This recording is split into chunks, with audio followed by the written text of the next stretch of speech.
गांव की एक छोटी सी झोपड़ी में रहने वाली गंगा नाम की लड़की हर सुबह अलग अलग गांवों में दूध पहुंचाने जाती थी। उसके परिवार की आर्थिक स्थिति बहुत कमज़ोर थी, लेकिन उसकी मेहनत और लगन की कोई तुलना नहीं थी। गंगा को हर दिन गांव के पुरोहित जी के घर भी दूध पहुंचाना होता था, लेकिन वहां जाने के लिए उसे एक गहरी नदी को पार करना पड़ता था। गांव में सिर्फ एक नाविक था जो लोगों को नदी पार कराता था, और कभी-कभी वह देर से आता था। एक दिन नाविक देर से आया, जिससे गंगा को दूध पहुंचाने में देरी हो गई। जब वह पुरोहित जी के घर पहुंची तो उन्होंने गुस्से में कहा, गंगा, तुम्हारी वजह से भगवान का अभिषेक समय पर नहीं हो पाया। अब इस दूध का क्या करूं? गंगा ने विनम्रता से उत्तर दिया, पंडित जी, मैं रोज समय से निकलती हूँ, लेकिन नाविक के देरी करने से देर हो जाती है।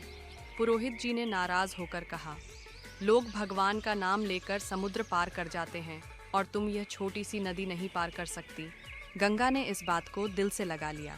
अगले ही दिन से गंगा हर रोज सही समय पर दूध पहुंचाने लगी। यह देखकर पुरोहित जी को आश्चर्य हुआ। एक दिन उन्होंने गंगा से पूछा, अब तो तुम कभी देर नहीं करती, क्या नदी में और नाविक आ गए हैं?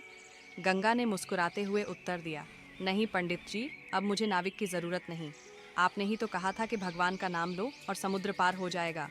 अब मैं भी रोज़ भगवान का नाम लेकर नदी पार कर लेती हूँ। पुरोहित जी को इस बात पर विश्वास नहीं हुआ। उन्होंने कहा, अगर तुम सच कह रही हो तो मुझे दिखाओ। गंगा और पुरोहित जी नदी के किनारे पहुँचे। गंगा ने आंखें बंद कीं, भगवान का नाम लिया और धीरे धीरे पानी पर चलने लगी।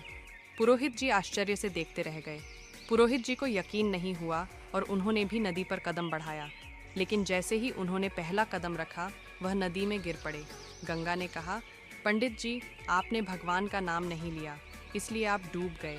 इस कहानी से हमें यह सीख मिलती है कि यदि हमारा विश्वास अटूट हो तो कोई भी कठिनाई हमें रोक नहीं सकती। जिसे खुद पर और भगवान पर विश्वास होता है, वह असंभव को भी संभव बना सकता है।